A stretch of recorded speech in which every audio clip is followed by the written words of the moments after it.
Dans cette vidéo, on va adresser un sujet qui va intéresser beaucoup de monde.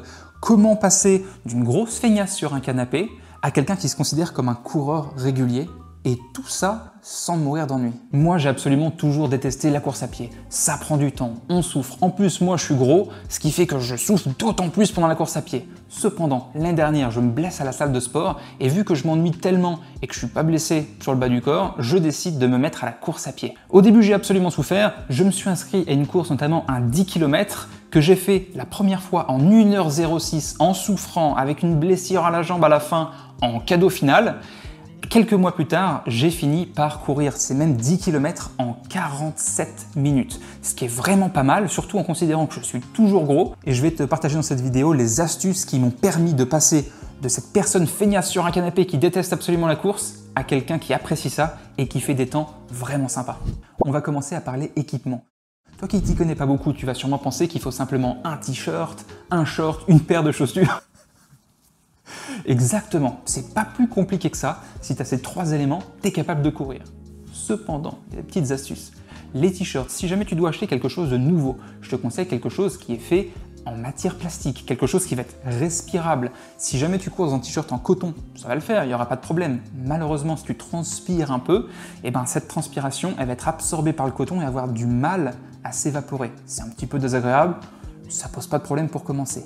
En deuxième, si tu prends un short, ou peu importe, quelque chose qui te permet de courir, qui te couvre les jambes un minimum. Si tu fais ça, pourquoi pas regarder les shorts qui ont les petites poches à l'arrière. Tu vois, moi j'en ai un là comme ça que j'ai trouvé, super sympa, fais simplement gaffe à la taille de la poche, être sûr que ton téléphone rentre dedans. Donc quand tu es dans le magasin, pourquoi pas y glisser ton téléphone pour voir si tout est bon, pense juste à le récupérer.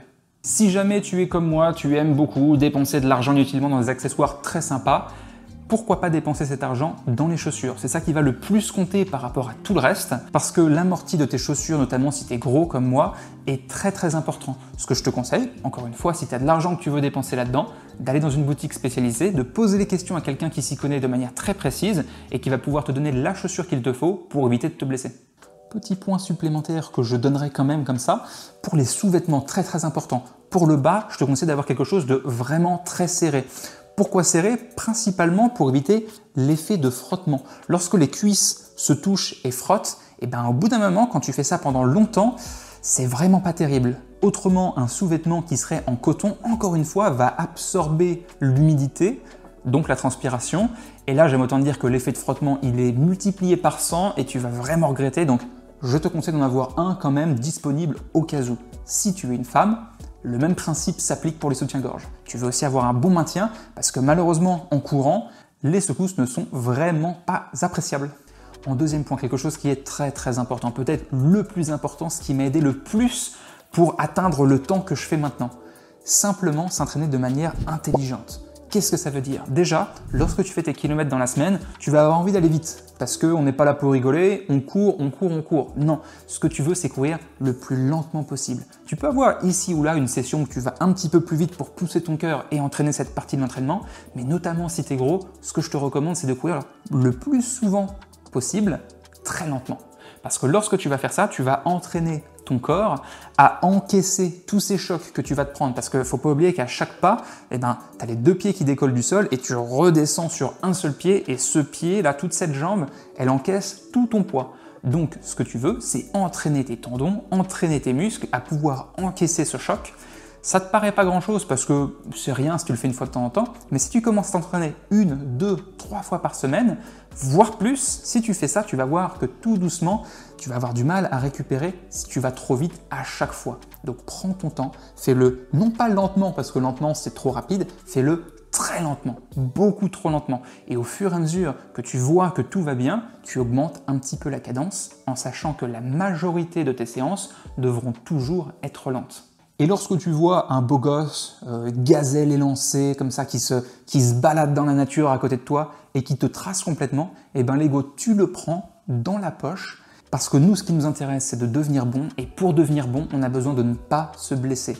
Ça, c'est vraiment le truc que j'aurais dû appliquer le plus pour moi au début. J'ai couru beaucoup trop vite, je pensais courir lentement et malheureusement, je me suis blessé plusieurs fois à cause de ça.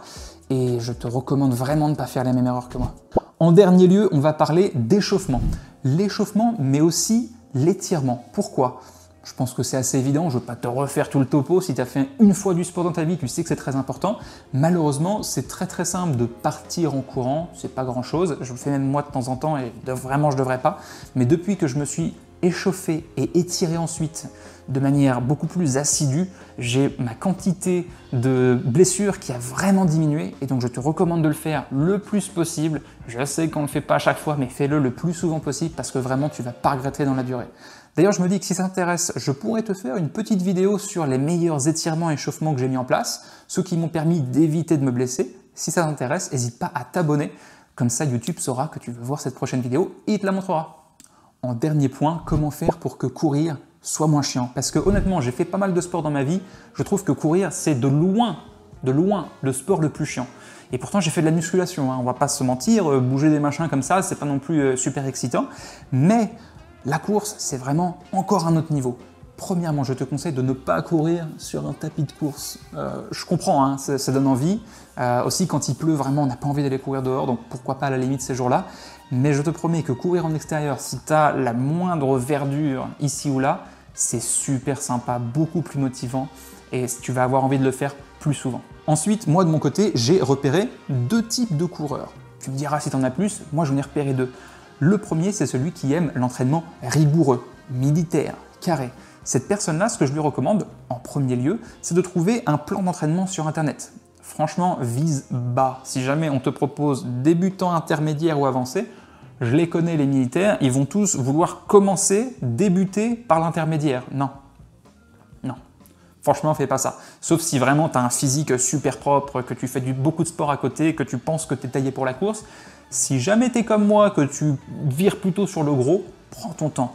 Pars sur du débutant. Je peux te promettre qu'au début, ça paraît simple. Tu fais une ou deux séances, tu te dis « est-ce que je me suis vraiment entraîné ?» Et en fait, au bout d'une semaine, 2 semaines, 3 semaines, tout ce stress, tout ce sport va s'accumuler dans tes jambes et tu vas commencer à sentir tes muscles se tendre. Et à ce moment-là, si ça se tend beaucoup trop, pense à l'étirement. Donc, suivre déjà un plan rigoureux, mais en plus, pour ces personnes qui aiment s'entraîner de manière militaire et rigoureuse, s'inscrire à une course à pied. Tu choisis ce que tu veux, dans le coin, pas dans le coin, un 5 km, un 10 km, c'est-à-dire des distances que n'importe qui peut terminer, même le 10K, et on s'en fout. 10 km, pourquoi pas? Ça te paraît incroyable, mais si tu cours 2 km, tu marches 1 km et tu continues comme ça, quand tu es fatigué, tu marches et ensuite tu cours, personne ne va te juger. Les gens sont super sympas dans les courses. Inscris-toi à un truc comme ça tu vas faire le premier, tu vas sûrement souffrir ou au contraire ça va être plus simple que ce que tu pensais. Dans les deux cas, ça va te donner une base de référence sur ce que tu es capable de faire et la prochaine fois quand tu vas le faire dans 6 mois, tu vas voir que ton temps va être super parce que d'avoir fait cette course, ça va te donner une grosse motivation sur pourquoi courir, avoir un but concret à atteindre et simplement la prochaine fois, essaie pas de te faire mal, essaie simplement de réduire le temps que tu passes pour courir ces 10 km. Le deuxième type de coureur que j'ai remarqué, c'est le type chaotique. Alors, rien que par les noms, tu peux imaginer que moi je suis pas type chaotique. Tu vois, chaotique, il y a un petit peu de jugement dedans. Les gens chaotiques, je ne sais pas comment vous faites. Vous êtes là, vous allez courir, et puis ça se passe bien, ça se passe pas bien, peu importe. Vous y retournerez peut-être demain, mais peut-être pas. Donc le genre de personne un petit peu énervante pour moi, parce que j'ai l'impression qu'il t'a besoin absolument de quelque chose de très carré, très rigoureux pour commencer. Et en fait, non, pas du tout. Pour commencer, vu que tu pars de zéro et que de toute façon, même aller marcher, c'est peut-être plus que ce que tu fais d'habitude, et bien simplement, le fait de courir de temps en temps, semi-régulièrement, ça va te faire une grosse progression. Et en réalité, les choses très militaires, très rigoureuses, j'ai remarqué qu'elles n'étaient nécessaires que lorsque tu as déjà un bon niveau et que tu veux vraiment pousser encore plus loin. Pour ces personnes chaotiques, la motivation que tu peux trouver, c'est du côté social. Trouve-toi des amis qui vont courir. Si vraiment tu n'as aucun ami qui va courir, bon déjà c'est dommage, parce que je pense que tu peux motiver quelqu'un, mais mettons que tu veux te simplifier la vie, trouve un groupe de course près de chez toi. Si tu n'es pas dans le fin fond de la campagne, il y a de fortes chances qu'il y ait quelques personnes qui courent ensemble le dimanche et qui fassent un départ commun, qui se suivent, ils font un petit machin, ils font une balade. Ça te permet de débrancher le cerveau, de ne pas avoir besoin de préparer tout ça, de savoir où tu vas aller courir, à quelle vitesse. Tu te débranches, tu cours, tu peux même parler avec les autres si tu veux. Si tu n'arrives pas à parler, petit encart, si tu n'arrives pas à parler, c'est peut-être que tu cours trop vite. Et que du coup, si tu es à bout de souffle toute la course parce que tu suis les autres et que tu n'arrives pas à parler, Alors c'est pas grave, hein, on débute tous quelque part, mais c'est peut-être que la vitesse à laquelle tu es en train de courir est un petit peu élevée par rapport à ce que tu fais d'habitude. Mettons que ton groupe de coureurs court un peu trop vite pour toi, c'est pas grave, considère ça comme ta séance rapide de la semaine, et les autres jours où tu vas aller courir, et ben cette fois-ci tu courras vraiment lentement pour éviter encore une fois de se blesser.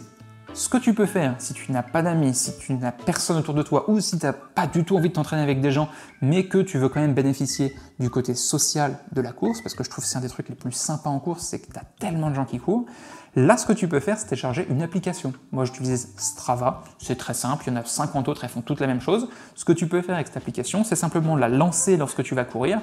Elle va s'occuper de te traquer, un coup de GPS, un coup de par où tu es passé, quelle élévation, quelle vitesse, etc. Une fois que tu as fini de courir, tu l'arrêtes et là tu as un joli graphe, tu as une petite carte avec le tracé de par où tu es passé. Et le plus sympa, je trouve, dans cette application, c'est que au bout d'un mois, au bout de 2 mois, au bout de 3 mois, tu vas pouvoir voir ta progression, les moments où tu as été un peu meilleur, un peu moins bon, et voir qu'au fur et à mesure, il suffit de s'entraîner semi-régulièrement pour avoir une très très belle progression. Deuxièmement, dans cette application, tu vas être capable de parler avec d'autres personnes, de leur mettre des messages, de leur mettre des pouces en l'air, des petits cœurs en fait dans cette application Strava, mais tu vas être capable de communiquer avec eux et d'avoir la capacité de te motiver grâce à elle et de leur rendre l'appareil. D'ailleurs, si jamais tu commences à courir et que c'est parce que tu es en surpoids et que tu aimerais perdre un petit peu, moi ce que j'ai fait, c'est que je me suis lancé un challenge où chaque semaine je me pèse et si je pèse plus lourd que la semaine d'avant, je paye 100 €. Et ça, c'est toutes les semaines. Je suis en train de le faire en cours, j'ai fait quelques vidéos déjà pour en parler et pour suivre un petit peu tout ça. Ce que je te propose, c'est de cliquer là et tu verras dans cette vidéo pas mal de motivation, les moments où je réussis, comment je fais, et les moments où je rate et comment je fais. Voilà, je te remercie beaucoup pour ton temps, passe une très bonne fin de journée et à bientôt.